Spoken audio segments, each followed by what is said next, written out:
There comes a moment when the wind no longer comforts, when it doesn't carry promises, only memories. You stand in a room full of sound, but all you hear is the echo of what should have been. You used to believe that if you worked hard, stayed kind, kept your head down, that provision would come. But now the math doesn't add up, the bills outweigh the income, the prayers you whisper feel like they evaporate before reaching heaven, and yet, here you are, here, now, listening to this. On this day, drawn not by algorithm but by alignment, because there are days, and then there are days that choose you. July 14th is one of them. A tear in the veil, a soft crack between the seen and unseen, where heaven bends low, where history meets hunger. This is not just a video, this is an appointment, the kind that only happens once, when your spirit is ready to receive what your hands cannot earn. And what waits on the other side of this moment is not motivation. It is movement, not emotion, impartation. Financial help isn't coming from a stranger. It's coming from a stream you never saw but were always standing in. A stream once carried by a man history tried to bury. But heaven would not let be forgotten, Pope Leo XIV. He did not die with his hands closed. He left a door open, and today that door swings near your feet. But doors don't open themselves. They require hands. They require prayers. They require someone brave enough to say yes when everything around them says it's too late. So here it is. The moment that will haunt you if you walk away. The silence before the thunder. The whisper before the wealth. The invitation that will not knock twice, and if you can feel that, if even one line pressed against your chest like a mirror, and you still won't subscribe to this channel, then go to the comments and explain what chain still has your ankle. Explain what fear is louder than truth, because if this found you and you refuse to follow it, you owe someone the story of why you stayed stuck. You are not too late, you are not too broken. You are not too tired, too old, too far behind, too far gone. That voice that told you your chance already passed? It was a lie, dressed in regret. That feeling that you missed the door? It wasn't the door. It was the hallway. You've mistaken your silence for disqualification. You've confused delay with denial. But heaven has not changed its mind about you. You are not invisible. You are not forsaken. You are not here by accident. You are a vessel, not empty, just being filled, not overlooked, just being positioned. You are a carrier of provision for others, a gate through which favor flows, a watchman placed on the wall for such a time as this. You thought the lack disqualified you, but the lack confirmed you. You thought the pain was a curse. But the pain became proof that God still trusts you with pressure, because oil only comes from what's crushed. You are not merely a receiver of blessing. You are a channel for it. You are not begging for scraps. You are standing at the treasury of heaven. And what the enemy hoped would shame you, your overdrafts, your waiting, your delay, God is using to train your hands for wealth that won't own you. This isn't about motivation. This is about mantle. You're being reminded because you forgot. You're being awakened because you've been sleeping with your calling beside you, like it's common. But you are not common. The fact that you're listening now at this exact moment, on the edge of July 14th, is not luck. It's not chance. It is heaven's gentle thunder saying, stand up, it's your time. This is a divine invitation, not to hustle harder, but to hear clearer, not to strive for blessing, but to step into alignment. Pope Leo XIV didn't carry financial authority because of wealth. He carried it because of obedience. Because heaven always flows where honor lives, and you are a steward of heaven's economy in the earth. You are a kingdom financier in disguise. You are a priest with a purse, a prophet with provision, a chosen one, trusted with resource because you didn't sell your soul for it. God didn't bring you this far to watch you fail. He brought you this far to remind you what He put in you. You've mistaken waiting for wasting. But He was refining the gold, not denying the mission. You just remembered who you are. Don't click off like nothing happened. Don't scroll past this holy interruption. Subscribe now, or go to the comments and tell us why you're afraid to be chosen. Tell us why your destiny frightens you more than your delay. Tell us why it's easier to pretend you're not ready than to admit you are. You don't fall all at once, you leak slowly. A little compromise here, a little silence there. Not loud rebellion, just quiet surrender. At first it feels like wisdom. You stop speaking because you don't want conflict. You dim your light to make others comfortable. You call it discernment, but heaven calls it delay. You used to pray before decisions. Now you ask people who don't even pray themselves. You used to wait on God. Now you wait on circumstances. And every time you choose comfort over conviction, you trade your birthright for stew. It smells good. It feels warm. It fills you for a moment. But it empties your future. You didn't lose your fire. You fed it to something that promised peace, but paid in chains. You used to watch in the night. Now you scroll until you sleep. You used to get up early to seek Him. Now you say, God knows my heart. And He does. That's what makes it so dangerous. You're being robbed slowly.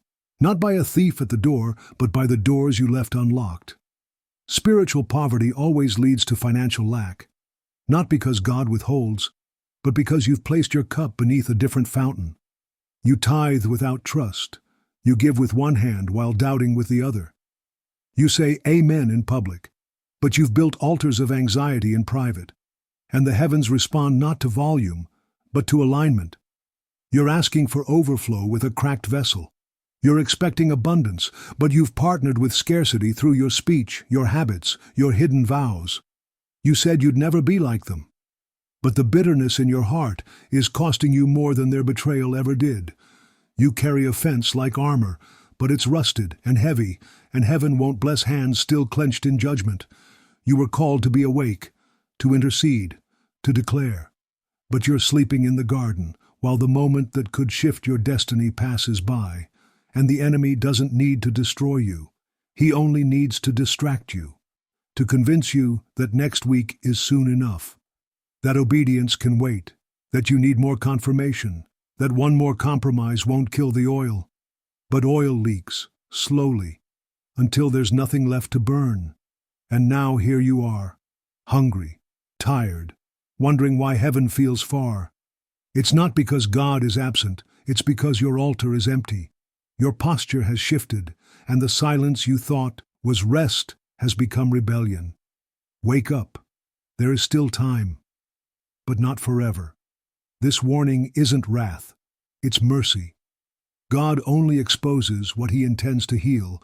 If this hit you in the gut, if your chest is tight and your thoughts are racing, then your silence is no longer innocent.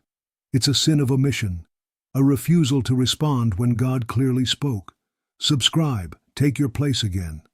And if you still won't, then go to the comments and confess what chain still owns you. Name the idol. Call out the fear. Because if you won't move forward, at least be honest about what's holding you back. You've mistaken survival for stagnation. You've mistaken weariness for weakness. But let me remind you, heaven does not call the fresh-faced and flawless. It calls the weathered, the wounded, the ones who've bled in silence but still kept their sword sharp. You think you're too old? Moses didn't even start his assignment until he was 80.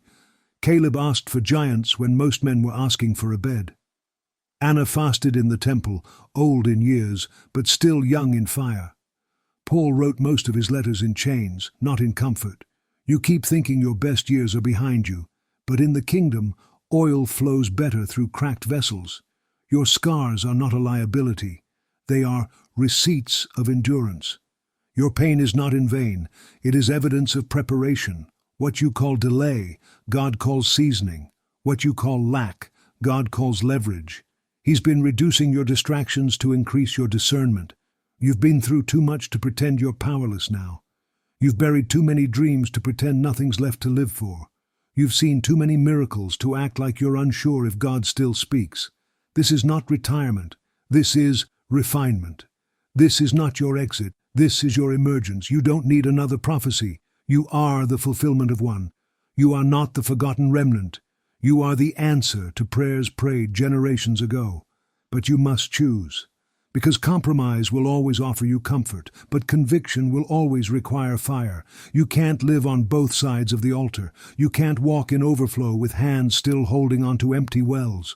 You can't keep calling it peace when it's really just passivity. The truth is, you've been entrusted with spiritual authority. That's why the warfare has been so relentless. The enemy knows you're dangerous. You just forgot. But this is your wake-up call. This is the mirror in the wilderness. This is the trumpet behind the veil saying, stand up, speak again, pray like the world depends on it, because it does. The same mouth that cried in prayer is the one anointed to break cycles. The same hands that struggled to pay bills will one day sign checks for nations. The same spirit that almost gave up will now become the very thing that revives others. There is no retirement plan for the called, only reassignment, only realignment, only refinement for greater reach. If this lit your fire again, if something in your belly stirred for the first time in years, don't dishonor that flame by ghosting this moment. Subscribe now, claim the mantle. And if you still won't, then go to the comments and tell the truth. You'd rather play than pray. You'd rather numb the ache than step into authority. Say it out loud, because once you name it, it starts to lose its grip. Not everyone can go where you're going, and they're not supposed to. Stop dragging people into a future they were never anointed to survive. You've been conditioned to feel guilty for guarding your oil, for saying no, for not answering every call, for stepping back when others demand your presence. But hear me clearly. Obedience sometimes looks like disconnection. Separation is not pride, it's protection. Jesus didn't invite everyone to the mountain. He didn't take the crowd into Gethsemane. He left them behind because the glory required privacy. You've been bleeding from connections you were never supposed to maintain, tied to people who love your light but hate your correction, entertaining voices that admire your gift but mock your standards. That's not loyalty, that's spiritual sabotage. This is the season to shut your door. To shut the door on access that's been draining your anointing. To shut the door on conversations that lead nowhere holy. To shut the door on opportunities that look good but smell like compromise. It's time to let your no be sacred. Not reactive, sacred. Not cold, but consecrated. You don't owe anyone your presence when it costs you your peace. You don't have to explain why you're fasting, why you're turning off the noise, why you stopped replying. This is not about being antisocial. This is about being aligned. Because promotion without pruning leads to collapse. Some things must fall off before the blessing arrives. Some soil needs to be cleared before the seed takes root. And July 14th is not a random date. It's a threshold, a holy appointment, a moment where heaven leans close. But only those who are listening will hear. You can't afford to arrive unprepared. You can't afford to carry old patterns into a new promise. God is not about to pour fresh oil into a vessel that's still leaking. This is the time to fast again, to turn the plate over, to turn the phone off, to quiet the world and listen, not for noise, but for instruction. Your next level of provision is not about striving harder. It's about being emptied deeper, because it's not about more hustle. It's about more holiness. You keep asking God to elevate you, but elevation demands extraction. He's removing who you thought you needed, what you thought you had to carry, the routines you thought were normal, because He's setting you apart. Consecration is the signal. Sanctification is the invitation. Silence is not absence. It's alignment. So if you're feeling the pull to go quiet, obey it. If your spirit feels heavy when you're around them, honor it. If the conversation drains you, leave it. If the room no longer fits the size of your spirit, exit. You are not being punished, you're being prepared, and the ones who will experience the breakthrough on July 14th will not be the loudest, the flashiest, the most followed, but the most consecrated. The ones who dared to shut the door and wait in the dark until the light returned. If you felt convicted to shrink your circle, don't ignore this altar. Subscribe now, declare your agreement, or explain in the comments why your yes still includes your idols. Why you're still holding the hands of people who pull you away from the presence.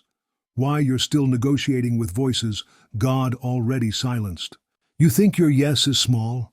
You think this moment is about you, your bills, your stress, your private cries when no one's watching. But heaven sees further. You're not just praying for breakthrough. You're building an altar. Every time you say yes to God when no one else is looking, you're setting fire to chains your children will never have to carry. You're shifting bloodlines. The fear that gripped your father, the lack that followed your mother, the silence that strangled your grandparents' prayers, it ends with you. Not because you shouted, not because you were the loudest voice in the room, but because you obeyed when it was costly. You obeyed when it didn't make sense. You obeyed when all you had was a mustard seed and a scarred past. And that obedience, it doesn't just open your door, it opens generational gates. Your grandchildren will dance on altars you built with tears. Your great-grandchildren will eat fruit from trees you never saw planted. Because legacy doesn't start with abundance. It starts with alignment. You think July 14th is just another date on a calendar. But in the spirit, it's a trigger point. A day marked in eternity as a moment of decision. A moment when God says, will you be the one? Will you build what others refuse to start? Will you plant what others feared would die? Will you trust me enough to shift the soil for every name tied to yours? This isn't just about financial help. It's about financial healing. It's about ending the famine of faith that's been passed down like an inheritance. It's about teaching your bloodline how to expect God again. When you say yes now, you teach the next generation how to recognize His voice. When you move in faith today, you teach your children how to move without fear tomorrow. You think you're just praying to pay your rent, but you're birthing the blueprint of a family that walks in covenant. You think your obedience is isolated, but in the Spirit it echoes. Every seed you sow, every fast you commit to, every temptation you resist, it's a brick in the foundation of your family's future. Because when the fire falls, it will not fall on those who laughed or waited for convenience or played it safe. It will fall on the ones who prepared the altar in secret. The ones who didn't need applause to be obedient. The ones who weren't afraid to be the first voice in their family to speak in tongues, to sow in famine, to pray at midnight, to cry out until the sky responded. You're not just fighting for you. You're fighting for the child who's still learning to pray, the nephew who's watching but doesn't say much, the daughter who's struggling silently, the son who hasn't yet come home. Your obedience now becomes their inheritance later, and heaven is watching, not for perfection, but for surrender. So don't you dare minimize this moment. Don't you dare scroll past like nothing sacred is happening. This is not about luck. This is a prophetic intersection. July 14th is a door, and your yes is the key. If you won't subscribe for you, then do it for the ones who will live free because you finally said yes. And if not, go to the comments and write it plain. Why must your children inherit the consequences of your silence? Why should your bloodline remain in bondage? Because you were afraid to believe again. You were never called to disappear quietly. You were never meant to be another weary saint, walking backward into your grave with dreams still buried inside you. You are not fading.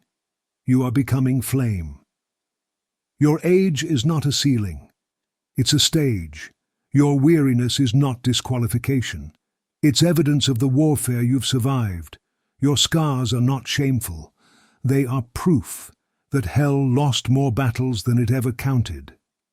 Now stand up, straighten your back, lift your eyes, dry your face. You are not the beggar. You are not the forgotten. You are not the one who missed their moment. You are the intercessor chosen for this hour. You are the voice that breaks the silence over your bloodline. You are the hand that signs heaven's agreement into the earth. You are the one God trusted with a vision strong enough to outlive your body. And now, it is time to roar.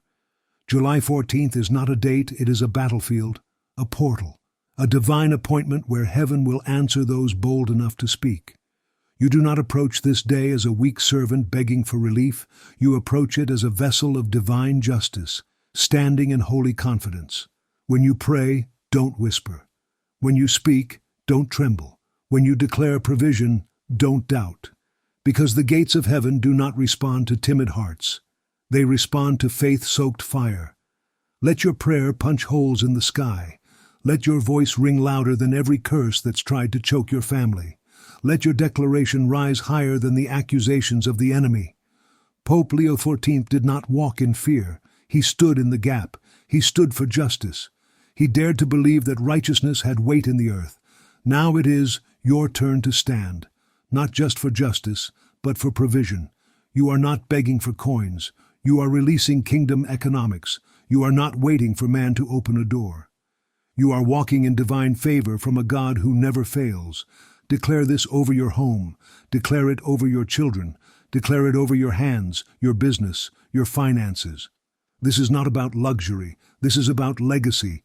It's about breaking survival off your name so your descendants can build and give and reign without chains.